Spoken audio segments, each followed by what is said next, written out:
Hello everyone. आज है मेरे 75 डेज हार्ट चैलेंज का डे 6। तो आज मैं पढ़ने वाला हूँ क्लास 9 की किताब संचयन का चैप्टर 1, जिसका नाम है गिल्लू। चलिए शुरू करते हैं। गिल्लू।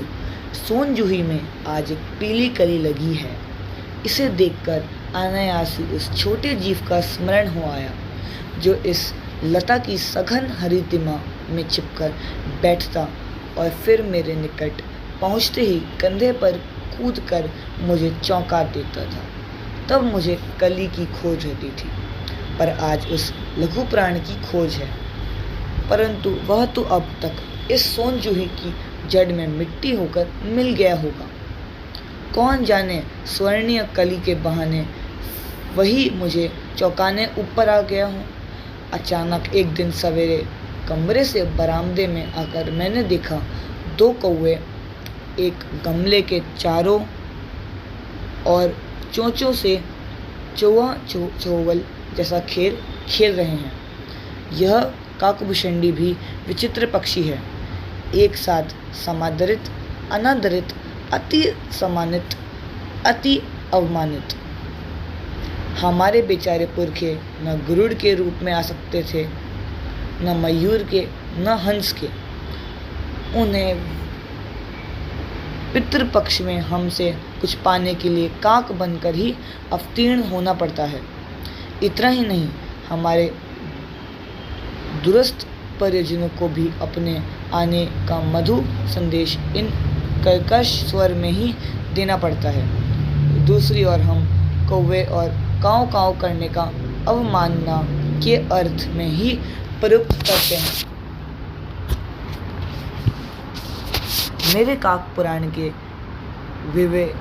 विवेचन में अचानक बाधा आ पड़ी, क्योंकि गमले और दीवार के संधि में छिपा एक छोटे से जीव पर मेरी दृष्टि रुक गई। निकट जाकर देखा, गिलहरी का छोटा सा बच्चा है जो संभवतः घोंसले से गिर पड़ा है और अब कौवे जिसमें सुलभ आहार खोज रहे हैं। काकद्रह की चोंचों को 2 घाव उस लघु प्राण के लिए बहुत थे, अतः वह निश्चेष्ट सा गमले से चिपटा पड़ा था। सबने कहा, कौवे की चोंच का घाव लगने के बाद यह बच नहीं सकता, अतः इसे ऐसे ही रहने दिया जाए। परंतु मन नहीं माना। उसे हौले से उठाकर अपने कमरे में लाई, फिर रुई से रक्त पोंछकर घावों पर पेनिसिलिन का मरहम लगाया। रुई की पतली पट्टी दूध से भिगोकर जैसे जैसे उसके नन्हे से मुंह में लगाई, पर मुंह खुल न सका और दूध की बूंद दोनों ओर ढुलक गई। कई घंटे के उपचार के उपरांत उसके मुंह में एक बूंद पानी टपकाया जा सका। तीसरे दिन वह इतना अच्छा और आश्वस्त हो गया कि मेरी उंगली अपने 2 नन्हे पंजों से पकड़कर नीले कांच के सामने मोतियों जैसी आंखों से इधर उधर देखने लगा। 3-4 मास में उसके स्निग्ध रोए, झब्बेदार पूंछ और चंचल चमकीली आंखों से सबको विस्मित करने लगी। हमने इसकी जातिवाचक संज्ञा को व्यक्तिवाचक का रूप दे दिया और इस प्रकार हम उसे गिल्लू कहकर बुलाने लगे। मैंने फूल रखने की एक हल्की डालिया में रुई बिछाकर उसे तार से खिड़की पर लटका दिया। वही 2 वर्ष गिल्लू का घर रहा। वह स्वयं हिलाकर अपने घर में झूलता और अपनी कांच के मनकोसी आंखों से कमरों के भीतर और खिड़की से बाहर न जाने क्या देखता समझता रहता था। परंतु उसकी समझदारी और कार्यकलाप पर सबको आश्चर्य होता था।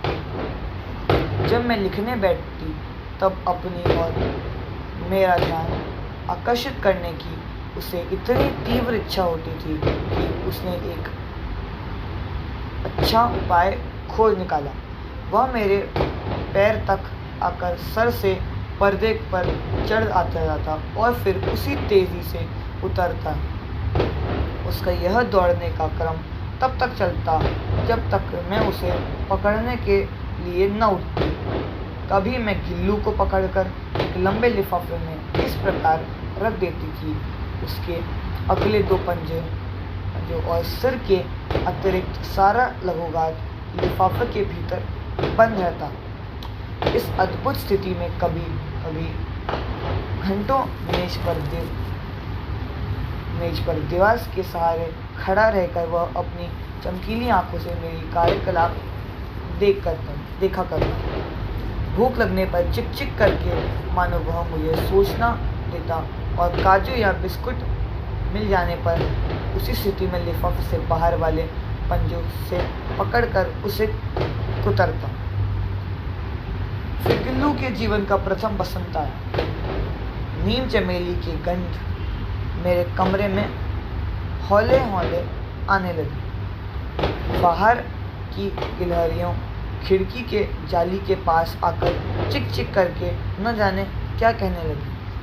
गिल्लू को जाली के पास बैठकर अपनेपन बाहर झांकते देखकर मुझे लगा कि इसे मुक्त करना आवश्यक है। मैंने कीले निकालकर जाली का एक कोना खोल दिया और इस मार्ग से गिल्लू ने बाहर जाने पर सचमुच ही मुक्ति की सांस ली। इतने छोटे जीव को घर से पले कुत्ते बिल्लियों से बचाना भी एक समस्या ही था। आवश्यक कागज पत्रों के कारण मेरे बाहर जाने पर कमरा बंद ही रहता है।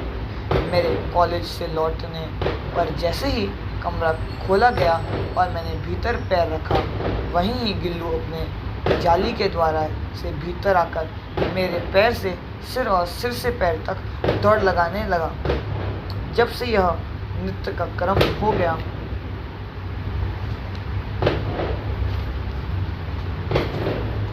मेरे कमरे से बाहर जाने पर गिल्लू की खिड़की की खुली जाली की राह बाहर चला जाता और दिन भर गिलहरियों के झुंड का नेता बंधर डाल पर उछलता कूदता रहता और ठीक 4 बजे वह खिड़की से भीतर आकर अपने झूले में झूलने लगता। मुझे चौंकाने की इच्छा उसमें न जाने कब और कैसे उत्पन्न हो गई। कभी फूलदान के फूलों से चिपक जाता, कभी पर्दे की चिन्नट में और कभी सोनजूही की पत्तियों में। मेरे पास बहुत ही पशु पक्षी हैं और उनका मुझसे लगाव भी कम नहीं है, परंतु उनमें से किसी को मेरे साथ मेरी थाली में खाने की हिम्मत हुई है, ऐसा मुझे स्मरण नहीं आता।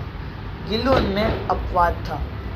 मैं जैसे ही खाने के कमरे में पहुंचती, वह खिड़की से निकलकर आंगन की दीवार बरामदा पार करके मेज पर पहुंच जाता और मेरी थाली से बैठ जाना चाहता। बड़ी कठिनाई से मैंने उसे थाली के पास बैठना सिखाया, जहां बैठकर वह मेरी थैली में से एक एक चावल उठाकर बड़ी सफाई से खाता रहता। काजू उसका प्रिय खाद्य था और कई दिन काजू न मिलने पर वह अन्य खाने की चीज़ों या तो लेना बंद कर देता या चूल्हे से नीचे फेंक देता था।